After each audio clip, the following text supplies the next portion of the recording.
Hi guys, it's Amy and welcome back to my channel, Honestly Invisibly Sick. And in today's video, we're going to be talking about juvenile rheumatoid arthritis. I know today is Monday and it's supposed to be my beauty video, or my health and beauty video, but I had to take my daughter to the children's hospital.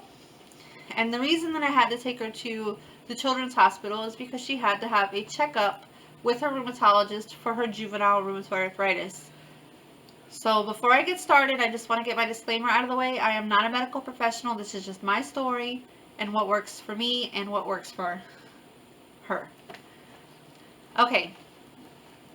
So juvenile rheumatoid arthritis is obviously it's rheumatoid arthritis that children get. It's a little bit different than regular rheumatoid arthritis because their symptoms can be a little bit different. Like she doesn't get the red inflamed joints like you normally get with rheumatoid arthritis, but she does get the swelling, and it's not as widespread throughout the body, especially when she first got diagnosed, as it was or as it is in some adults. But you know, just like rheumatoid arthritis, it varies from person to person. So the same thing with juvenile rheumatoid arthritis. It varies from person to person, as well as sorry, my dog's going behind the camera. I wanted to make sure she wasn't going to knock it off. But it just varies from person to person. You can have, one person can have it worse than the other one. So it's just different. But with her, she got diagnosed. I know that she's probably had it since she was 8. I know whenever she was 8 years old, she had a lot of pain in her knees and in her ankles and in her legs. And I kept taking her back to the doctor, and the doctor would say, oh, it's just growing pains, it's just growing pains. And I would see her bent over and grabbing her knee, just like mommy. So I kept telling my husband, I was like, there's something wrong with her. She's got to have, you know, some type of juvenile arthritis, or something is going on, because this is not normal. And like I said, I just kept taking her back for years, and I would say, you know, this is hurting, this is hurting, and they would say, well, it's just growing pains. And finally, I think out of me aggravating the doctor, she got sent up to the doctor, to the rheumatologist last year, and she just so happens to have lucked out on having a really good rheumatologist. When she went and saw the rheumatologist for the first time, of course, they pulled all the blood work, and everything came back normal. I think she had her inflammation markers were a little bit high. They weren't too bad elevated. But right before we started, or we went to see the rheumatologist, her ankles became swollen. So the rheumatologist watched the swelling in her ankles, and how it responded to the anti-inflammatories that she started her on, which is meloxicam. She takes that, and she just watched how persistent the joint swelling was, and she took into account all of the symptoms that she was telling her and that I was telling her. And she diagnosed her, actually she got diagnosed a month before I got diagnosed with my lupus, and my diagnosis from a actual rheumatologist for my rheumatoid arthritis. My primary doctor already knew that. My eye doctor already knew that I had it. So she got diagnosed the month before I got diagnosed, and then that next month I got diagnosed. So it was kind of like a crazy few months. I think it was towards the end of the year last year, so it was like a crazy few months for us. But some of the symptoms is very similar to that of rheumatoid arthritis. You get joint pain on both sides of the body. You also, I think it primarily attacks the bigger joints though in the juvenile rheumatoid arthritis, because that seems to be more prevalent in her body, as opposed to like the little tiny joints of the fingers and of the toes. It's more her bigger joints.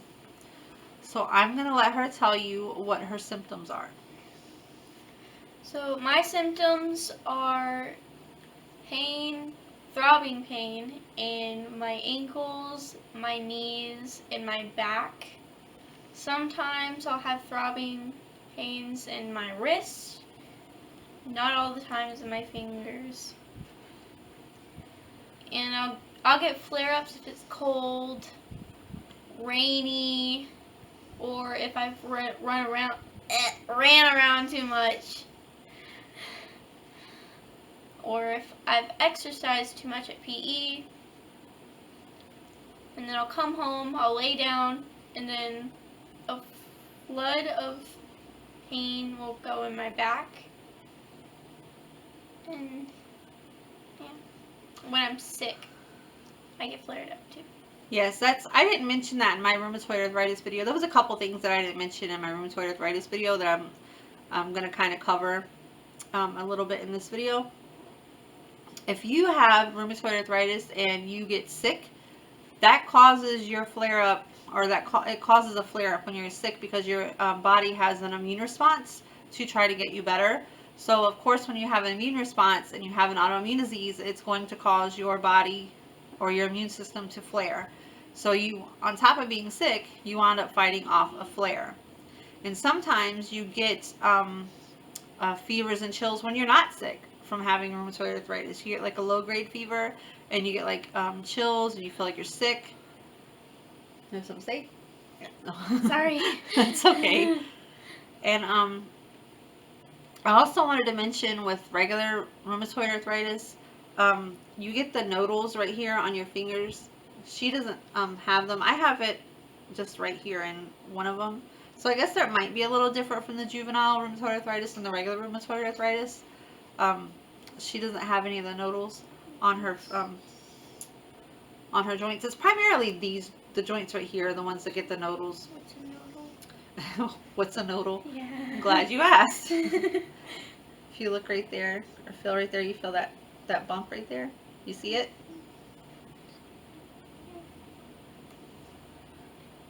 No, it's not the same. Oh. See, that one's really prominent. And then I have another one. See, like, you can feel that one.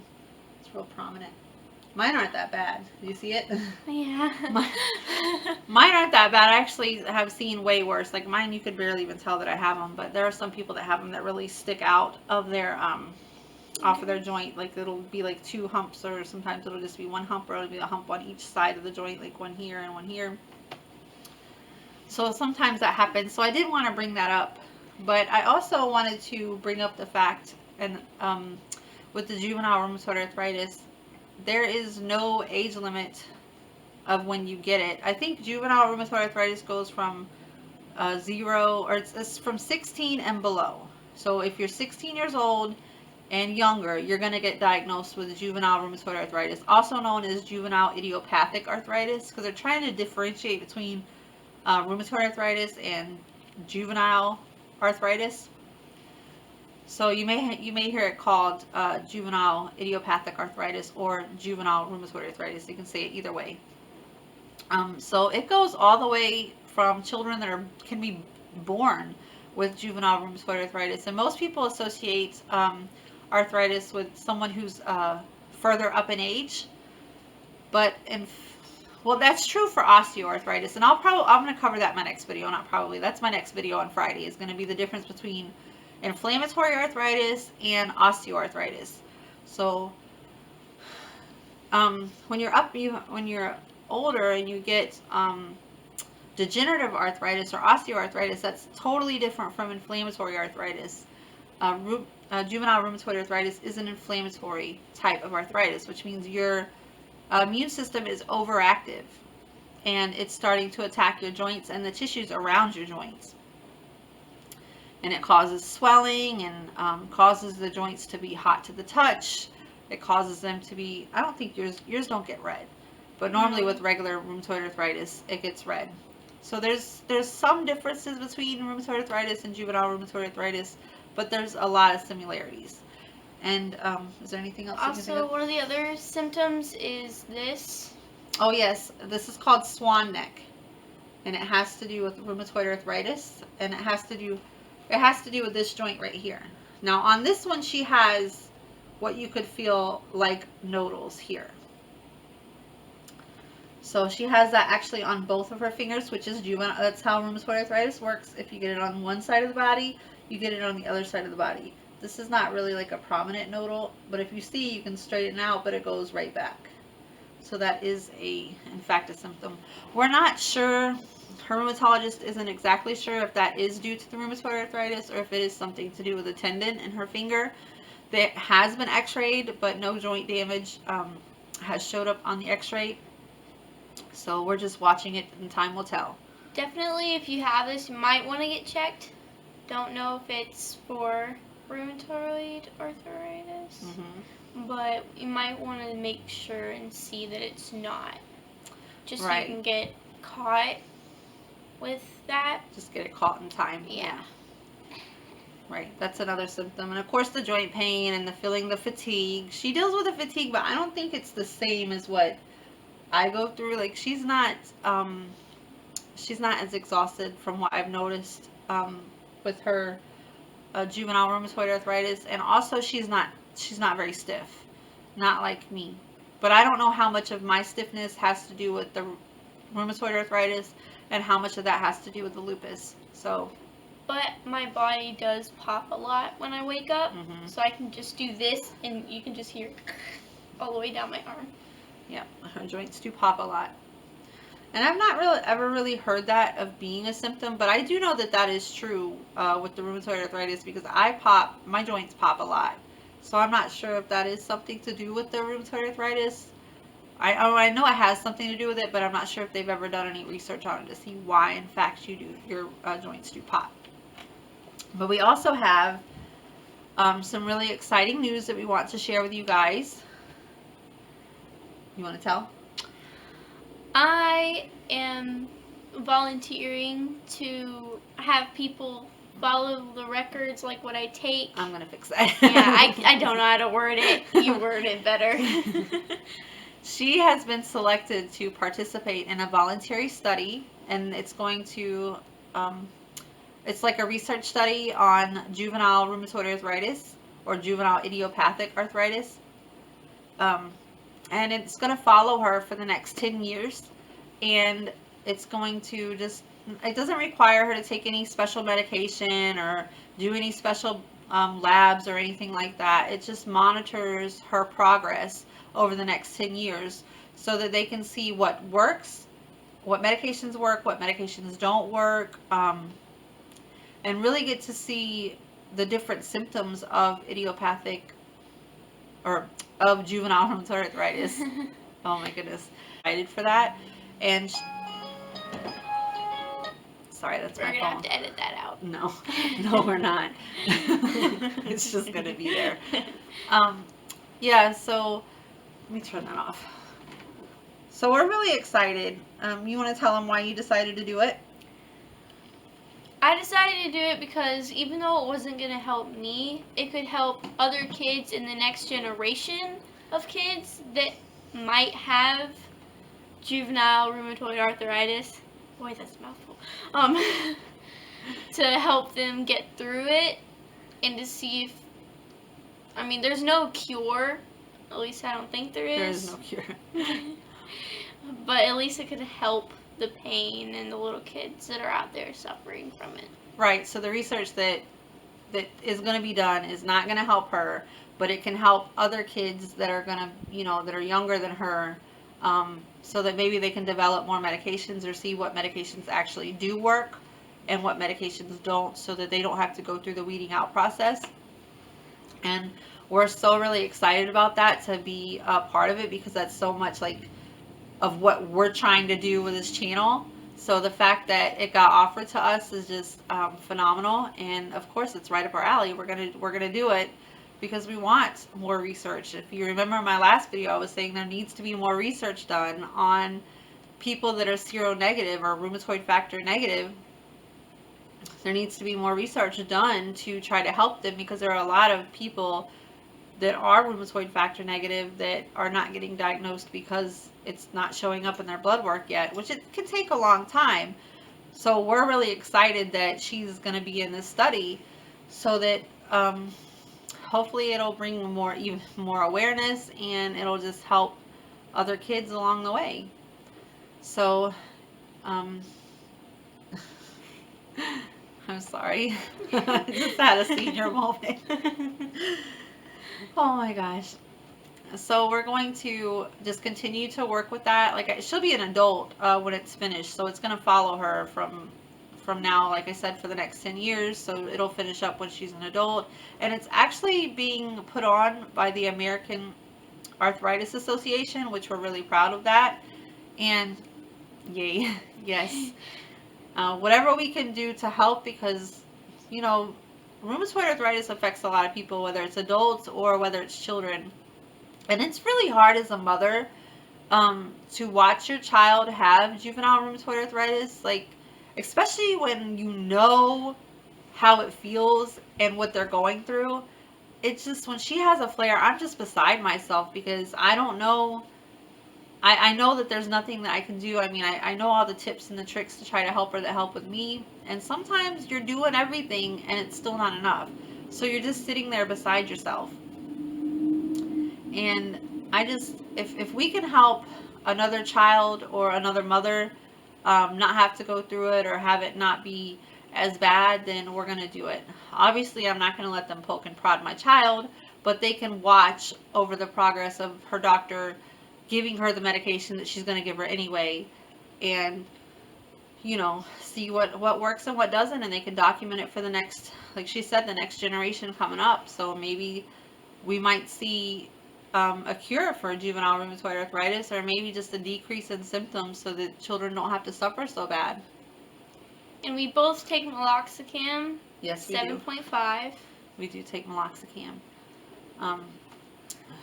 We've both been on it for about the same time. Like, she got diagnosed, like I said, a month before me, so we have both been on it for about the same period of time. Was on a lower dose than me, but I've just recently, bumped it down. I bumped it down in the summer, but now I'm fixing to have to bump mine back up, which I should have already done because my rheumatologist already told me to bump it up. But I was kind of holding off on it. But I'm going to have to bump mine up and go to the higher dose to get through the winter time. And, you know, it's been a little rainy here. So just trying to get through the cold and our little bit of rain that we had. And just the season change in general just kind of is as a shock to your body if you have rheumatoid arthritis or lupus or anything like that. So I think that's it for our video. I just want to thank you guys so much for watching. Thank you for subscribing to my channel, and please subscribe if you haven't already. Please give this video a thumbs up and share to other people. Yes, please share this video, especially if you know somebody who has a child that deals with juvenile rheumatoid arthritis. I will give more updates on her. Probably not on the study, because like I said, there's nothing really to update there. They're just going to follow her progress. But we will give updates on her and how she's doing with her rheumatoid arthritis periodically. And if you have a kid that has juvenile rheumatoid arthritis, just reach out to us for prayer if you need it. You can leave a comment down below for prayer, and you can also leave a comment down below for support. If you have a child that's going through it and you just want them to know that they're not alone, you're welcome to share this video or comment down below. If, you know, I'll answer the comment. Obviously, I'll get back to you. There also is my email down below that you can email me if you don't want to put it on YouTube so that everybody can see. You can email me down below, and I'll get back to you as soon as I can. But we just really appreciate you guys, and this was a really hard one for me because I really did not want to have her come on and be on camera, but we need awareness for juvenile rheumatoid arthritis as well, and it is something that we struggle with. You know, it's hard. Like, our family obviously struggles with the health issues that I have, and then the health issues that she has, and we're kind of going through the arthritis part together, although she doesn't have the lupus, and I just pray to God that she never does get the lupus. But yeah, we just try to bring awareness and bring support and share what we can share with you guys. If we think it's going to help you, we're going to share it. So don't forget to like, subscribe, share this video. And if you need any tips and you're having pain, just let us know. We'll help you. Just comment down below. And I think that's it, you guys. Thank you so much for watching, and have a blessed day. Thank you.